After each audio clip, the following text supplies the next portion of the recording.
BJP নেতা শুভেন্দু অধিকারীর ১২টা বাজিয়ে দিলেন এই সাধারণ মহিলা। এই সাধারণ মহিলা বিজেপি নেতা শুভেন্দু অধিকারীকে নিয়ে যেই কথা বললেন, তাতেই বিজেপি পার্টি এবং শুভেন্দু অধিকারীর পুরোপুরি ১২টা বেজে গেল।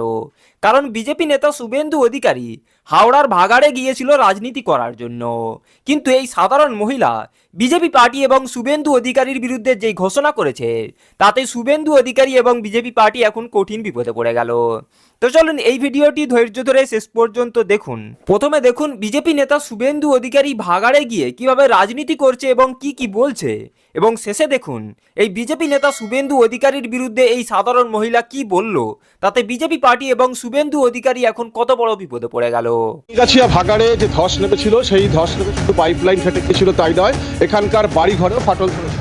এবং এই ভাগাড় নিয়ে বা এখানকার সাধারণ মানুষ তাদের সমস্যা নিয়ে এখানে কিন্তু এসেছিলেন ফিরাদ হাকিম, ত্রিপুরা নগরায়ণ মন্ত্রী, এবং পাশাপাশি এখানে এসেছেন বিরোধী দলনেতা শুভেন্দু অধিকারী। এবং এই নিয়ে কিন্তু ভাগাড় নিয়ে কিন্তু রাজনীতি দরজা তুঙ্গে। শকত মোল্লা আর রাজীব কুমার দুজনের মধ্যে যেন কোনো প্রভাব নেই, সব এক।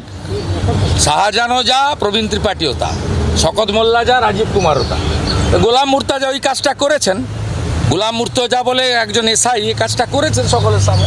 আমাদের এগুলো অরিট নেই। সেদিন বাড়ির উপরে করেছে, আটকে দিল। সেদিন গাড়িতে ছিলাম, গাড়ির উপর ডান্ডা মেরেছে, গাড়িটা ভেঙেছে, শোরুমে আছে। আজকে সুযোগ পেয়েছে, হাতে আঁচড়ে দিয়েছে, রক্তপাত করেছে।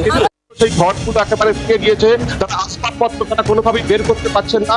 এবং কিভাবে তারা যে দিন কাটাচ্ছেন, রাত কাটাচ্ছেন, সে বিষয়ে একটু আমরা কথা বলে নেবো। যে আপনারা এখানে রয়েছে, দেখতে পাচ্ছি রয়েছে, কেন এইভাবে রয়েছেন? আপনাদের কাছে প্রশাসনের একটু আসেনি? প্রশাসনের কেউ আসে, এতে কি হবে? শুধু আসছেন, দেখে চলে যাচ্ছেন, কোনো ব্যবস্থাপনা হয়নি। এরকম ভাবে তো থাকতে হবে। শুভেন্দু অধিকারী গতকাল এসেছিলেন এখানে, তার ত্রিপল টাকা দিয়েছেন, বলেছেন সাহায্য করেছেন, আপনি পেয়েছেন? দেখুন, উনি যখন এসছেন আমার বাড়িতে, এখানে এসছে, কিন্তু উনি এসছেন, ওনার নেতারা যেরকম হাত ধরে এসছে, ভিড়ভাড়টা করে, আমরা যে মানুষ, আমার কিছু দিবেন, আমরা সেটা পানি। উনি এরকম করে হাতে করে দিচ্ছে, যাদের কিছু পায়নি তারাই ওনাদের লোক হাত বাড়িয়ে নিয়ে নিল আমাদের ঢাকা। আরো একশো